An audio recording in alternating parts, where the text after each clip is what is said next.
நம்ம Ashwin sweets and snacks export பண்றதுக்கு 7373041434 மற்றும் www.ashwinsweets.com கான்டாக்ட் பண்ணுங்க. ஒரு நாட்டோட ராணுவமே தீவிரவாதிகள் இறப்புக்கு போனதோடு மட்டுமல்லாம அவங்க அரசு மரியாதை கொடுத்த வீடியோ வெளியாகி இன்னைக்கு பாகிஸ்தானோட உண்மை முகத்தை தோல் உரிச்சு காட்டியிருக்கு. இந்தியாவில் விமான கைதிகளை பணயமா வச்சு 3 பேர் விடுவிக்கப்பட்டார்கள். அந்த 3வரில் ஒருவன் ஜெய்ஷ்-இ-முகமது பயங்கரவாதி மசூத் அசார். இதற்கப்புறம் ஆயிரக்கணக்கான ஏக்கர் பரப்பளவுல பகவல்பூர்ல பல நாட்டுல இருந்து நிதி திரட்டி 100 கோடிக்கும் அதிகமா செலவு செஞ்சு தாஜ்மஹால் போன்ற இந்த பிரம்மாண்டமான மாளிகைய மசூதியை போல கட்டியிருக்கான். அந்த மாளிகையில ஒரே நேரத்துல 600 தீவிரவாதிகள் பயிற்சி எடுக்க முடியும். பாகிஸ்தான்ல படிச்சு வேலை கிடைக்காத இளைஞர்களுக்கு எப்போது போனாலும் கதவு திறந்தே இருக்கும். அந்த அளவுக்கு அவர்களை மூளைச்சலவை செய்து பயிற்சி கொடுப்பாங்க. சாப்பாட்டுக்கே வழி இல்லாம கஷ்டப்படுற நேரத்துல ஒரு பிரம்மாண்ட மாளிகையில தங்க வாய்ப்பு, விதவிதமான சாப்பாடு, ஜிம், ஸ்விம்மிங் பூல், யுனானி மருத்துவ மையம், தீவிரவாதம் பத்தின படங்களை பார்க்கறதுக்கு ஒரு தியேட்டர் என பக்கா டெரரிசம் ஃபேக்டரிய கண்ணுல காட்டி ஆசைய வளர்த்து சேர்த்து விடப்பட்டாங்க. இந்த இடம்தான் ஆபரேஷன் சிந்தூர்ல இந்தியாவின் முக்கிய டார்கெட். கடும் பாதுகாப்பு நிறைஞ்ச இடத்துல இந்திய உளவு அமைப்பான ரா அங்க இருந்து கடைசி நிமிஷம் வரைக்கும் தீவிரவாதிகள் உள்ளதான் இருக்காங்கன்னு உறுதிப்படுத்தி தாக்குதல் நடத்தினாங்க. அந்த டெரரிஸ்ட் ஃபேக்டரியில நடந்த ஆபரேஷன் சிந்தூர் தாக்குதல்ல என்னோட குடும்பத்தை சேர்ந்த 10 பேரை இழந்துட்டேன்னு சொல்லி லிஸ்ட் போட்டு சொன்ன ஜெய்ஷ்-இ-முகமது தீவிரவாதி மசூத் அசார் இறுதிச் சடங்குக்கு மக்களை வாங்கன்னு அழைப்பு விடுத்திருந்தான். ஆத்திரத்தை வெளிப்படுத்தி இருந்தாலும் பரவாயில்ல, வருத்தமே இல்லைன்னு அமைதியை வெளிப்படுத்துறதுனாலதான் இந்தியா முழுக்க ஹை அலர்ட்ல இருக்கு. பாகிஸ்தான்ல ஒரு ராணுவ வீரரோ குடிமக்கள்ல ஒருவர் கூட கொல்லப்படலன்னு இந்திய அரசாங்கம் உறுதியா தெரிவிச்சிருக்காங்க. அந்த அளவுக்கு நோய்வாய்ப்பட்ட உடல்ல புற்றுநோய் கட்டிகளை மட்டும் சர்ஜரி பண்ணி எடுக்கிற மாதிரி பிரிசிசா தீவிரவாதிகளை மட்டும் செலக்டிவா அடிச்சு அழிச்சிருக்கு இந்தியா. அதோட எந்த ராணுவ வீரர்களும் உயிரிழந்ததா பாகிஸ்தான் அரசும் சொல்லல. ஆனா ஆபரேஷன் சிந்தூர் நடந்த அன்னைக்கு ஆங்காங்கே நடந்த இறுதிச் சடங்குகள்ல பாகிஸ்தான் ராணுவ வீரர்கள் பகிரங்கமா பங்கேற்றிருக்காங்க. அதுல ஒரு வீடியோல லஷ்கர்-இ-தொய்பா பயங்கரவாதி ஹஃபீஸ் அப்துல் ராஃப் முன்னணியில நின்னு ஓத, அந்த தீவிரவாதிகளுக்கு பின்னாடி நின்னு ராணுவ வீரர்கள் கைய கட்டி இறுதி மரியாதை செலுத்தியிருக்காங்க. அங்கு வைக்கப்பட்டிருந்த 3 முக்கியமான சடலங்களுக்கு பாகிஸ்தான் ராணுவ முறைப்படி பாகிஸ்தான் நாட்டுடைய தேசிய கொடியை போர்த்தி இறுதி மரியாதை நடந்திருக்கு. அதோட அந்த சடலங்களை சுமந்து சென்றது கூட அரசு மரியாதைக்காகத்தான் அப்படின்னு சொல்லப்படுது.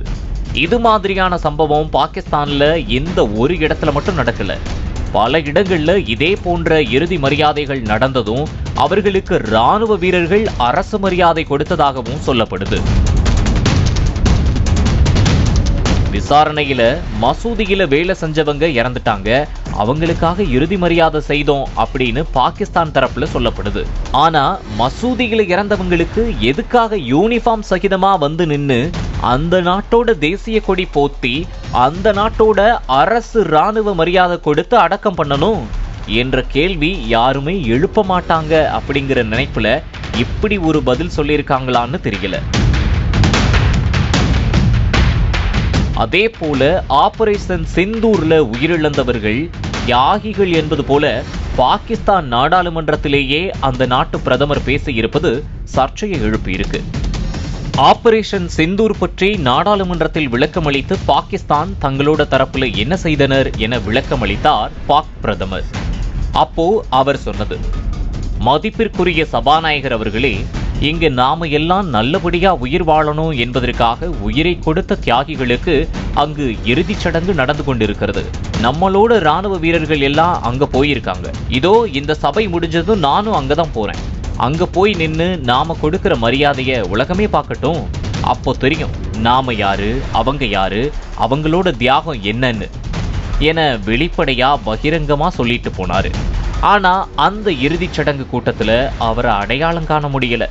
இறந்தது ஒருவேளை ராணுவ வீரராகவே இருந்தாலும் கூட அதே சபையில இன்னார் என பெயர் குறிப்பிட்டு வீரவணக்கம் அல்லது மௌன அஞ்சலியாவது செலுத்தியிருப்பாங்க. ஆனா இறந்து போனது தீவிரவாதிகள் என்பதால எப்படி வெளிப்படையா பேரை சொல்றதுன்னு தெரியாம இப்படி ஒரு பாசாங்கு பண்ணியிருக்காரு. ஏற்கனவே இறந்த தீவிரவாதிகளுக்கும் இதே மாதிரியான அரசு மரியாதையோட அடக்கம் செஞ்ச சம்பவங்கள் பாகிஸ்தான்ல நிறைய நடந்திருக்கு. இது அந்த நாட்டு அரசாங்கத்துக்கும் பாகிஸ்தான் தீவிரவாதிகளுக்கும் இருக்கிற கள்ள உறவை வெளிப்படையா காட்டுது. இதே போல சமீபத்துல ஹிஸ்புல் முஜாஹிதீனோட மோஸ்ட் வாண்டட் டெரரிஸ்டான சையது ஜலாவுதீன் பாகிஸ்தான் ராணுவ வீரர்களோட புடைசூழ வந்து பொதுவெளியில தோற்றமளித்திருக்கிறதும் ஒரு வீடியோவா வெளியானது. இவன் தான் இந்தியாவை உரு தெரியாம அழைக்க போறதா சவால் விட்டவன். தீவிரவாத பயிற்சி அளித்து வந்த பயங்கரவாதி யாக்கூப் முகலின் இறுதி சடங்குல ராணுவ வீரர்கள் மட்டுமில்ல, பாகிஸ்தானின் உளவு அமைப்பான ISI அதிகாரிகள், அந்த நாட்டின் காவல்துறை உயர் அதிகாரிகளும் கூட கலந்துக்கிட்டு இறுதி மரியாதை செலுத்தியிருக்காங்க. இதுல கவனிக்கப்பட வேண்டிய முக்கியமான விஷயம் என்னன்னா, இந்த இறுதிச் சடங்குகள்ல இந்தியாவை பழிதீர்ப்பதற்கான உறுதிமொழிகளை சிலர் எடுத்ததாகவும் சொல்லப்படுது. பாகிஸ்தான் நாட்டுல மக்கள் பசி வறுமையில வாடும் போது மக்களுக்காக செலவு செய்கிறதாகவும் திவாலாகிட்டதாகவும் சொல்லி IMF கடன் வாங்கி தீவிரவாதிகளுக்கு அந்த நாட்டு இராணுவமும் கொழுத்து வளர்றதா சொல்லப்படுது. இந்த சம்பவங்களை எல்லாம் உலக நாட்டு ஊடகங்களும் கூட கவனிச்சுட்டு தான் இருக்காங்க.